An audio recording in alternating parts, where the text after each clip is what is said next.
Bonjour et bienvenue sur Alpha Perf. Aujourd'hui nous sommes jeudi le 10 avril. Donc c'est la deuxième vidéo de la semaine il me semble. J'en ai pas fait mercredi. Je n'ai pas eu le temps tout simplement. Donc pour ceux qui ont suivi ce Bitcoin, il nous a fait un joli W là qui n'a pas confirmé. Enfin ok. La neckline, enfin la breaking line du W est ici. Donc il a clairement breaké. Il faudrait qu'il vienne la retester pour repartir à la hausse. Donc, c'est relativement haussier, c'est assez haussier comme comportement en H1, hein, je dirais même en H4, il l'est aussi. Ouais. Voilà, on a la formation d'un joli W. Alors, on n'est toujours pas sur une tendance haussière, mais ce W nous laisse interpréter qu'on a envie de faire un nouveau changement. C'est bien qu'on n'ait pas cassé, à mon avis, c'est bien qu'on n'ait pas pris cette liquidité. Pourquoi? Parce que W va se confirmer en retestant sa neckline là, pour après, il devrait repartir, ce qui ferait qu'en H4, il nous imprimerait une tendance haussière avec des hauts de plus en plus hauts et des bas de plus en plus hauts. Voilà. Ça aurait été bien qu'ici, on ait une mèche de prise de liquidité avec une fermeture plus haute. Donc sur du H4, je peux considérer donc ces deux points comme des bas, d'accord. Mais celui-là, cette mèche-là qui vient juste chercher cette imbalance-là sans la prendre, et cette mèche-là qui fait la même chose, me laisse penser qu'on pourrait faire un piège de ce style. On ferait l'inverse, là justement, on ferait ça. Et après, on fait une mèche ici qui prend cette liquidité. Et après, on vient chercher, on réimprime un plus bas, un choche ici. Et on revient chercher ça. Et là, on reforme un nouveau W. Et là, on pourrait repartir. Il y aurait de la liquidité en haut. Et là, on pourrait repartir comme ça. Voilà. Alors, c'est un développement qui peut prendre du temps, mais qui peut aussi se faire assez rapidement. Il faut savoir en ce moment que le Bitcoin, c'est aussi pour ça que je ne trade pas trop, que je ne donne pas de call. Le Bitcoin, d'ailleurs hier, j'ai donné un call qui a été annulé, je crois, 10 minutes après. Le Bitcoin réagit plus aux news et enfin d'ailleurs pas que le Bitcoin, hein, tous les marchés réagissent plus aux news et au blabla de Trump et à tout ce qui se passe sur la trade war que aux zones techniques, d'accord. Alors disons que quand c'est dans ce cas-là, moi je cherche à trader soit à très court terme, et je prends des gros mouvements de volatilité quand ils se présentent, soit justement je vais plutôt aller sur du H1, H4 et essayer d'attendre d'avoir des jolies confirmations pour rentrer dans des positions un peu plus safe. Alors pour faire le point de ces zones-là que j'ai toujours en repérage, ce sont des zones d'imbalance. Donc ça c'était une imbalance daily il me semble. Ça c'était l'imbalance ici qui n'est pas bien posée en H4. Donc c'est des zones de déséquilibre qu'il y a ici. Là on est venu combler cette zone de travail. On a tapé deux fois dedans. Donc c'est assez intéressant. Où on a créé ce bottom local. Mais c'est possible qu'on vienne le retester pour aller chercher ça. Et ça là en vert là, c'est la zone de rechargement. Je vais mettre carrément en daily. Voilà, c'est la zone de rechargement de ce que moi j'appelle le bull run, d'accord, de cette partie du bull run qui peut continuer, hein, mais enfin de ce cycle-là, qui est un cycle aussi qui part depuis FTX. Alors c'est pas la zone de rechargement, c'est la zone des 38,2, d'accord. C'est la zone qu'il ne faudrait pas qu'on casse si on veut garder ce mouvement intact, on va dire, pour partir à la hausse et faire nouvel ATH. Si on vient plus bas, si on vient ici, c'est du long terme, hein. Si on vient ici, on peut rebondir parce que c'est une zone de rechargement de longue, on peut rebondir, mais on ferait pour moi un dead cat band, d'accord. Donc ça serait très moyen pour repartir après dans une baisse beaucoup plus long terme. Mais c'est du long terme et je ne suis pas spécialement, je le garde en tête, mais ce ne sont pas des choses que je prends forcément en considération. Tout le monde va vous dire, comme tout le monde le disait depuis longtemps, on trade la tendance haussière, tendance haussière. Les gars, on est baissier là depuis. Là, on a été baissier pendant longtemps. Là, on est baissier pendant longtemps. Tous les gars qui sont haussiers là se font éclater. Hein. D'accord? Alors, effectivement, la tendance long terme est haussier, mais il ne faut quand même pas exagérer et pas mélanger toutes les unités de temps. Si on veut, on prend Bitcoin en weekly ou en monthly. Ok, Bitcoin est haussier depuis toujours. Pourtant, on s'est tapé un bear market de je ne sais plus combien de temps là. Là, on s'est pris des belles corrections et il faut savoir de temps en temps passer baissier. D'accord? C'est pour ça que je fais bien toujours la différence dans les unités de temps qu'on regarde et qu'on travaille. Toujours bien de se dire que le Bitcoin est haussier à long terme, mais aujourd'hui, il est baissier et il est baissier quand même sur des unités de temps importantes comme du daily. Le daily, il est clairement baissier. Chaque bougie là est un jour, donc on voit bien que ça baisse, d'accord? Les hauts sont toujours plus bas et les bas sont toujours plus bas, d'accord? Donc, moi, ce que je travaille, c'est, comme vous le savez, c'est du changement de tendance sur du court terme. Ici, c'est pour moi du court moyen terme. Cette pattern-là est très intéressante. Alors, elle peut être une fois de plus un piège, mais elle est très intéressante. Alors, pourquoi j'ai laissé tout ça là? Parce que hier, j'étais en trade d'ici, je suis rentré en trade, il me semble, par ici, où j'ai pris un joli long que j'ai clôturé par là, je crois. Ok. Et après, j'ai pris un deuxième long. Là, je suis entré dans un long là, où j'ai failli être front run. Je crois que c'est là. Je suis sorti ici. Et ici, je suis rentré en long et je suis sorti ici par là. Ok. Et mon plan, c'est là où j'ai fait mon call, mon plan était d'aller chercher ces zones-là. Pourquoi? Parce qu'on avait de la force ici, du momentum haussier. Donc, pour moi, il était tout à fait probable qu'on break cet OB-là, enfin ce breaker block-là à la baisse, qu'on le break, qu'on aille chercher l'imbalance qu'on avait ici. Alors, je crois que c'est l'imbalance H1, voilà. On avait l'imbalance ici et un OB ici qui était très intéressant, un OB H1 qui était très intéressant, à mon avis, pour fill un short, pour laisser ces liquidités-là et aller rechercher plus bas pour après remonter. D'accord? Donc ça, c'était mon plan. Évidemment, quand j'ai posé ce plan, c'était par ici. Et là, ce break s'est fait en quelques minutes. Hein. Voilà, ça c'est la bougie 5 minutes, vous voyez. Donc j'ai fait mon plan par ici. La bougie 5 minutes a breaké. Vous allez sur le Discord, vous allez voir, j'ai mis, je crois, 5 ou 10 minutes après. Bon, ben déjà, scénario déjà invalidé. Mais heureusement, je ne suis pas rentré parce que arrivé là, je n'ai pas mis un ordre limite. Je voulais attendre ici un setup qui me dise, OK, on peut rentrer parce qu'on va repartir à la baisse. D'accord? Un setup dans ce genre d'ailleurs. OK? Qui m'aurait dit, on rentre à la baisse. Ça veut dire quoi? Ça veut dire que ce trade, je l'ai abandonné. J'ai aucun problème de l'avoir abandonné. Et j'ai loupé cette montée parce que j'ai clôturé mon long par ici. D'accord? Mais j'ai aucun problème à ça. Bon, après, j'ai fait un petit long sympa, mais moi, ça n'a rien à voir. Sur Ether. Ah, je ne l'ai plus. Je l'ai effacé. Je l'ai effacé, mais j'ai fait un long sur Ether où j'ai clôturé mon long presque en haut là. Donc, on va dire ça m'a gentiment défrustré. Mais bon, c'est pas grave. Je veux dire, le scénario est là. On travaille du court terme. Cette bougie était très jolie et très sympa à prendre, mais il n'y avait rien de spécial. Enfin, je veux dire, des opportunités comme ça, on en aura d'autres. Là, vous pouvez en avoir une à la baisse avec une bougie qui vient clôturer tout ça. Et peut-être qu'ici, si on trouve un setup intéressant, on pourra rentrer en short. Okay, parce qu'ici, il est tout à fait probable qu'on vienne rentrer un short dans ces zones-là. Alors attention, hein, je l'ai mis totalement au hasard. Hein, je vous le mets là. Ok, tiens, regardez, hop, je vous le mets là maintenant. On pourrait trouver un short ici qui pourrait nous ramener à combler. Là, on a un OBM15 à combler. On a des choses intéressantes à aller chercher ici. Donc, on pourrait tout à fait trouver une aussi belle opportunité là à la baisse pour faire un très beau R. D'accord?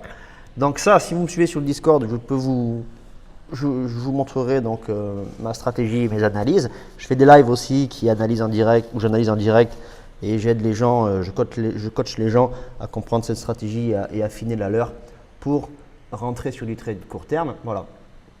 Donc là, n'oubliez pas, je suis en 5 minutes. Hein. Okay. Donc voilà, la chose intéressante. Donc maintenant, tout ça, ça ne m'intéresse plus. Je vais l'enlever devant vous. OK. Alors cette trend, je vais la garder. Pourquoi? Parce qu'on pourrait très bien venir rebondir. D'accord.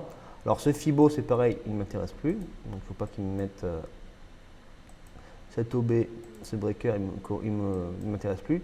Alors celui-là, a complètement été ravalé, mais il pourrait servir de support. D'accord. Bon, c'est une zone en fait d'intérêt. C'est plus vraiment un OB, ça serait plutôt une zone d'intérêt. D'accord. Donc c'est pour ça l'OB, enfin il existe l'OB.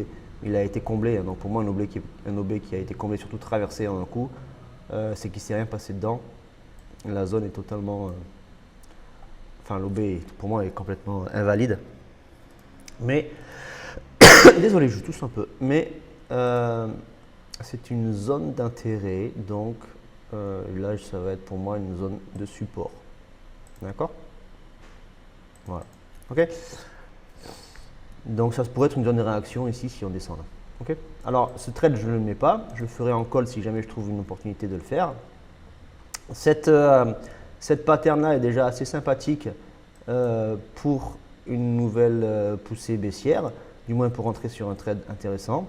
Donc on va suivre ça. À savoir, n'oubliez pas que cet après-midi, alors chez moi 16h30, chez vous c'est 14h30, il y a les chiffres Core CPI, Monthly, enfin voilà, il y a tous ces chiffres-là qui sont très très attendus encore une fois. Si les chiffres sont en dessous du forecast, ben, c'est bon pour les marchés, on va dire. Mais on va dire que c'est attendu, hein, tu vois, vous voyez. On attend des chiffres ici en dessous. Bon, là, on les attend en dessus. Non, ça, c'est les anciens, pardon, désolé, forecast, c'est ça. Donc, il faut que les chiffres soient en dessous de cela. S'ils sont, et pareil, bon, ben, il ne se passera rien de spécial, mais s'ils sont en dessus, on pourrait avoir encore une nouvelle jambe baissière. D'accord. On va aller voir en liquidation, donc si ça correspond un peu avec ce qu'on a sur les zones de la charte. Bon, techniquement, je n'ai pas trop besoin d'aller voir ça. Pourquoi? Parce que les zones de liquidation, je les connais à l'œil. Hein. Il y a évidemment de la liquidation ici qui nous attend. Maintenant, il y en a certainement ici. On a aussi de la liquidation basse ici qui va nous attendre. Et on en a un petit peu qui a dû charger en montée. OK. On va valider tout ça. Donc, effectivement, on a la liquidation ici. Bon, ça, c'est du très court terme. On va aller sur les 3 jours. Désolé, c'est un peu long. Oula, vous voyez, il y a de la liquidation, mais il n'y en a pas beaucoup en fait. Il n'y en a pas tant que ça. La liquidation basse ici, ce que je vous disais. On ne voit pas la liquidation qu'il y a au-dessus là. Donc je vais aller la chercher.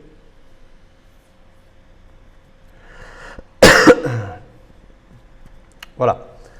Donc, pas mal de gens ont dû rentrer ici en longue dans cette zone-là, puisqu'on a de la liquidité qui nous attend, là, qu'on est en train de breaker à la baisse.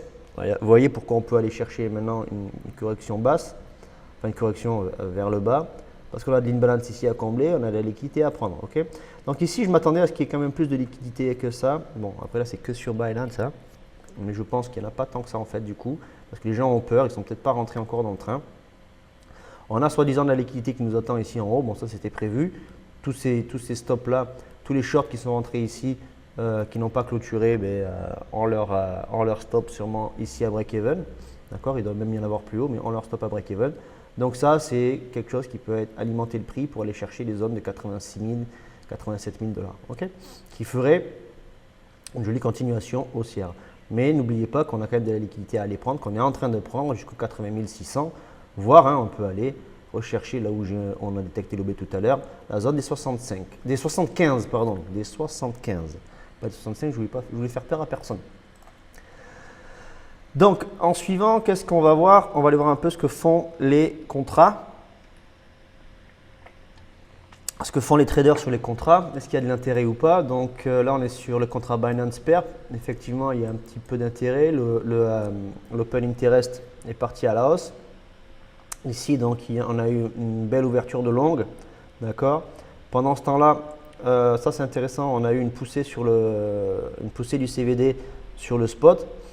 Avec, donc, on est allé chercher des liquidations, des liquidations de short. D'accord. Donc, on est en train de vider le train. Et là, des contrats se referment et l'open interest baisse. Donc, qu'est-ce que c'est quand les contrats ferment et l'open interest baisse? C'est une fermeture de longue. Voilà, allez, je vais faire une vidéo avec plein de questions et en commentaire, vous mettrez que font les traders et après je répondrai sur une autre vidéo, ça pourrait être sympa. Donc voilà, c'est pourquoi je dis ça, parce que la lecture de ceci est très intéressante et très importante. C'est ce que font les instituts, c'est ce que font surtout les exchanges. Okay, ils lisent vraiment parfaitement, avec d'autres data en plus que ça, hein, ils lisent parfaitement les prises de position des gens pour aller chercher au mieux les zones d'intérêt les plus intéressantes et toujours savoir être de manière la plus efficace possible contre la masse du marché. Voilà pourquoi je dis ça. Et ça, c'est très intéressant de l'apprendre, à le lire correctement. D'accord ? Je ne suis pas un expert dessus, je le lis bien, je vais dire, mais je suis loin d'être un expert dessus. J'en apprends tous les jours. Il y a des réflexes que je n'ai pas, mais ces réflexes, il faut le développer. Parce que ça, en un coup d'œil, on doit savoir ce que font les gens. Voilà. Et mon avis, bien sûr, c'est surtout sur le court terme. Pourquoi ? Parce que si après on met ça en 5 minutes, on peut vraiment anticiper des positions très intéressantes. Vous voyez, là, on voit qu'il y a des longues qui se ferment, moins en moins de longues qui se ferment. Il n'y a pas beaucoup de contrats. Voilà, peu d'intérêt. Il serait tout à fait possible. Ici, on a des shorts qui se ferment maintenant. Vous voyez. Donc là, on pourrait avoir, je ne sais pas trop ce qu'on pourrait avoir pour l'instant pour premier coup d'œil. Mais ce qui montre quoi? Ce qui montre qu'il y a une perte d'intérêt sur ce moment-là du marché. Mais après, évidemment, il est chez moi à 8 heures, chez vous tard, et aux États-Unis c'est pleine nuit. Donc c'est évident qu'on a beaucoup de contrats qui se ferment. Ok. Donc c'était une petite parenthèse sur ces datas-là. Maintenant, qu'est-ce qu'on a? Est-ce qu'on a des choses intéressantes sur l'order book? Bon, il n'y a pas masse, il n'y a pas l'air d'avoir masse.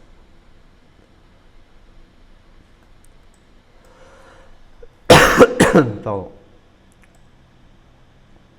On a des ordres, on a beaucoup d'ordres, hein, vous voyez. C'est des zones qui sont assez travaillées, vous voyez là, bon, peu d'ordre ici, peu d'ordre dans ces moments-là. Ici, là, on cherche à se positionner à droite, à gauche. Là, il y a du monde qui veut racheter. Ouh là, on a un joli 400 bitcoins à racheter dans les 80 000 $, 81 000 $. Et donc ici, le prix serait quand même assez retenu. Vous voyez, ça c'est intéressant. On avait des ordres placés ici à la vente. Quand le prix a éclaté, les ordres ont été tous enlevés. Donc ça, c'est du spoofing, les gars. Ça, c'est des ordres qui disent clairement attention, le prix peut se retourner ici. Et puis tout d'un coup, on les enlève et le prix traverse. Hein. Merci, au revoir, il n'y a plus rien. Il va chercher les zones d'intérêt plus hautes. D'accord ?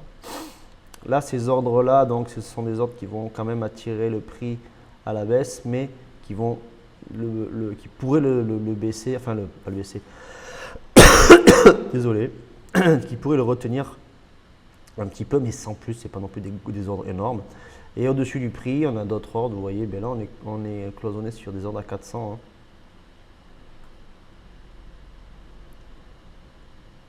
Hein. Ouais, c'est intéressant, là, on a 407 bitcoins. Et là, on a 414.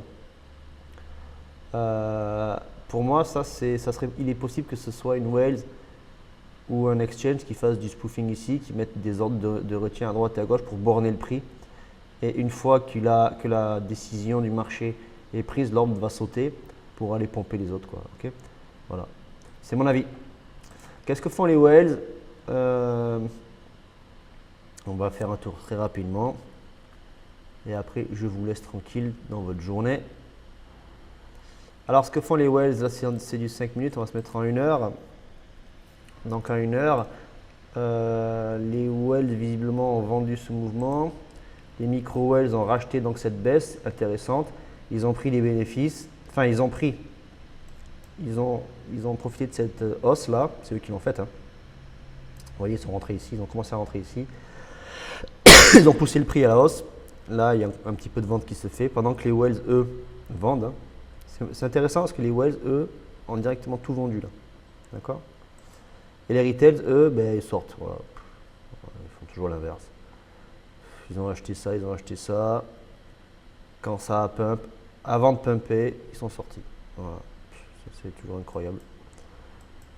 Donc, plutôt intéressant. J'ai une accélération des micro-Whales, c'est eux que je suis.